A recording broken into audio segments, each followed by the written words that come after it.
Hello hi नमस्ते भले थांतु समस्ते जय जगन्नाथ जय नुआरंभ आसी पहुंची दोल पर्व। यही दोल पर्वटी ओडिया माटी पाई ओडिया समाज पाई एवं उत्कलवासींकर एक नियारा पर्व एवं परंपरा।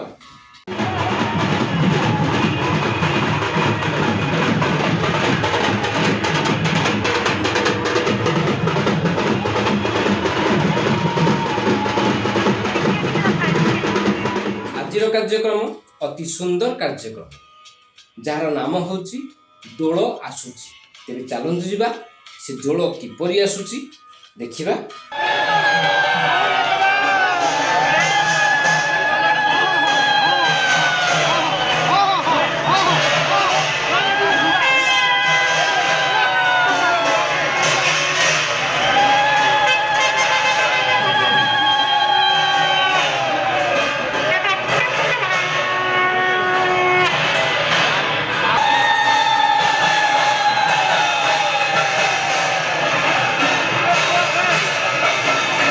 यही दोल पर्वटी आम समाजर एक सांस्कृतिक अनन्य परिचय।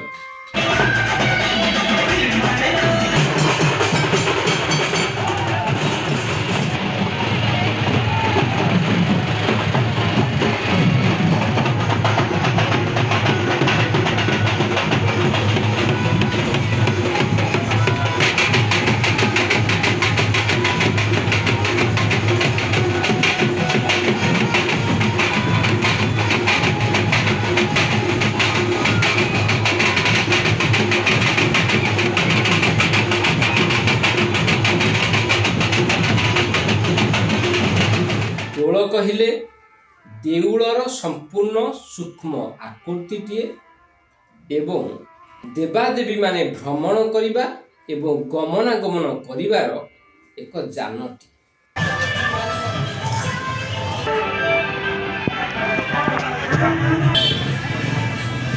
पूर्णिमा कहिले देवादेवींको पाई अति पवित्र दिनटीए एवं अति सुंदर समयटीए ओ मांगलिक तिथि बा मुहूर्तटी।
पूरा उपटा लागिनी এটা জোর ফাটে আকল জড়ে আবিরো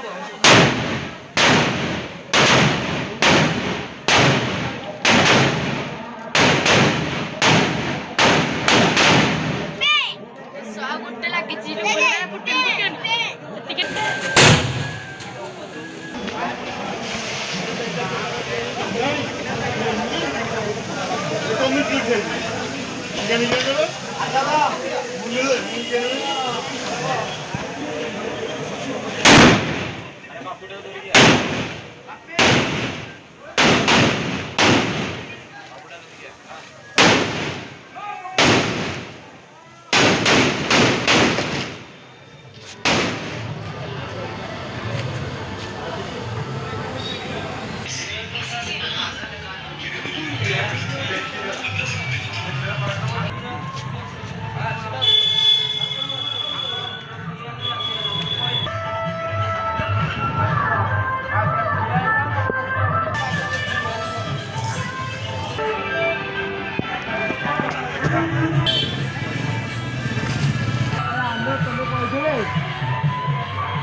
ସିଏ 10,000 15,000 ମତ ଭାତ ନେବ ଯେ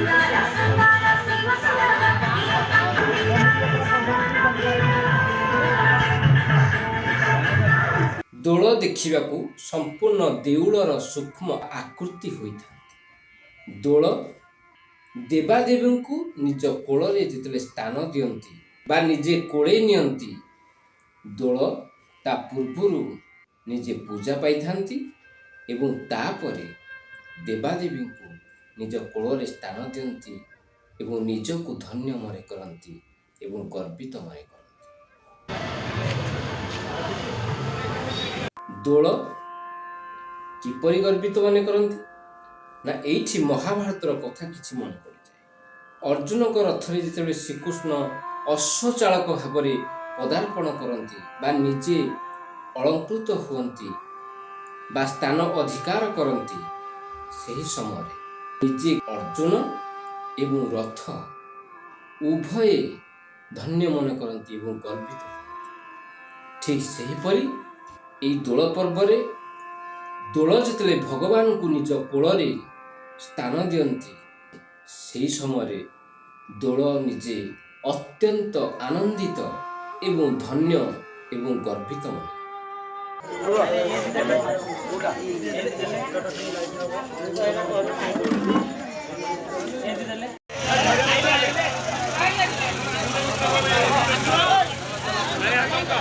ଏହି ଦିନରେ ସେବକ, ଶ୍ରଦ୍ଧାଳୁ ଓ ଭକ୍ତଙ୍କ ମନରେ ଅନେକ ଆଶା ଓ ବିଶ୍ୱାସ ଜାଗି ଉଠେ।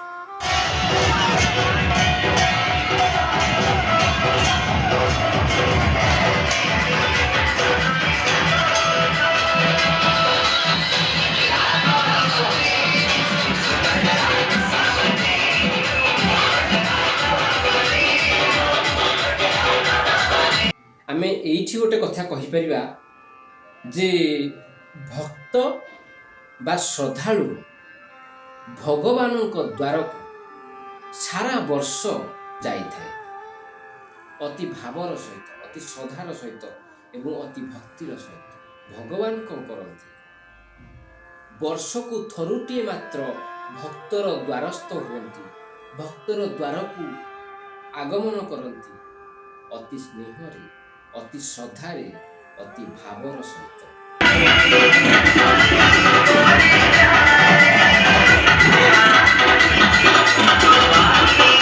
ଏହା ଏକାନ୍ତ ସତ୍ୟ ଯେ ଭକ୍ତ ଭଗବାନଙ୍କ ଦ୍ୱାରକୁ ସାରା ବର୍ଷ ଦୌଡ଼ିଥାଏ, ଭକ୍ତର ଦ୍ୱାରକୁ ଭଗବାନ ଥରୁଟିଏ ମାତ୍ର ଶ୍ରଦ୍ଧାର ସହିତ ଆଗମନ କରିଥାନ୍ତି।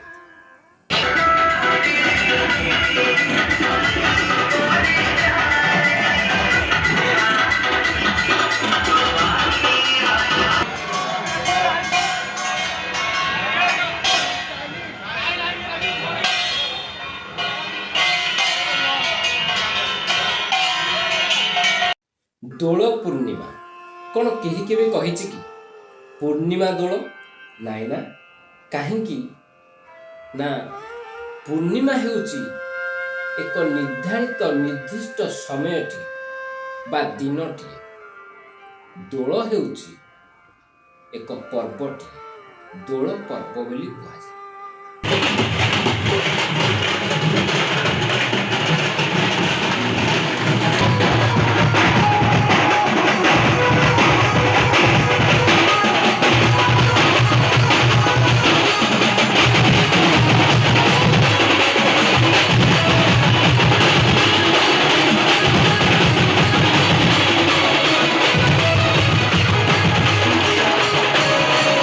ତେଣୁକରି ଅତି ସୁନ୍ଦରରୁ ସୁନ୍ଦର ଶୋଭିବା ପାଇଁ ତାକୁ ଦୋଳ ପୂର୍ଣ୍ଣିମା ବୋଲି କୁହାଯାଏ।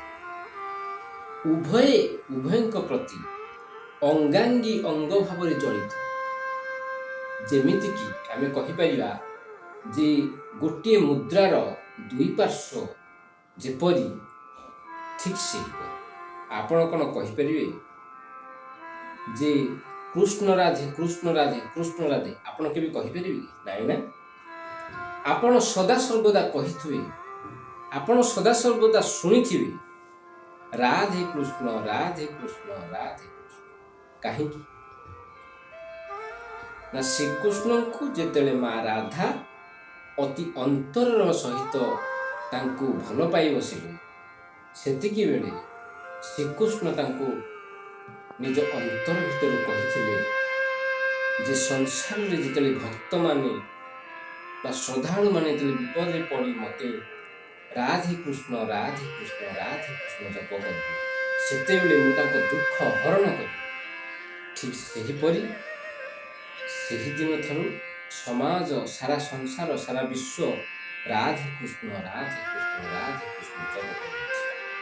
ଠିକ୍ ସେହିପରି ଯେପରି ରାଧେ କୃଷ୍ଣ, ସେହିପରି ଦୋଳ ହେଉଛି ଗୋଟେ ପର୍ବ, ପୂର୍ଣ୍ଣିମା ହେଉଛି ଏକ ନିର୍ଦ୍ଧାରିତ ସମୟ ବା ଦିନ। ତେଣୁ ଦୋଳ ପୂର୍ଣ୍ଣିମାଟି ଅତି ସୁନ୍ଦର, ଅତି ସାରସ୍ୱତ, ଅତି ପବିତ୍ର ଦିନଟି, ଯାହା ଦେବାଦେବୀଙ୍କ ପାଇଁ ଆଉ ଭକ୍ତମାନଙ୍କ ପାଇଁ।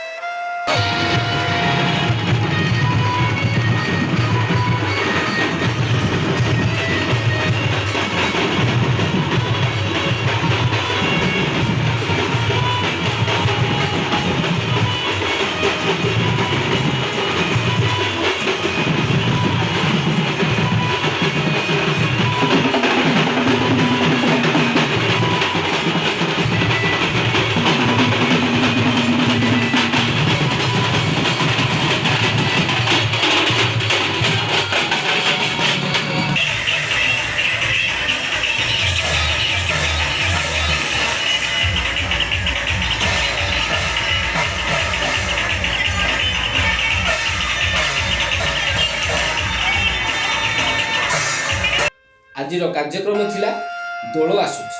ଆପଣମାନଙ୍କୁ କିପରି ଲାଗିଲା କମେଣ୍ଟ ବକ୍ସରେ ନିହାତି ଲେଖନ୍ତୁ, ଯାହାଫଳରେ ଆମେ ଆପଣମାନଙ୍କ ପାଇଁ ଏହିପରି ନୂଆ ନୂଆ ଭିଡ଼ିଓ ନିହାତି କରିବୁ।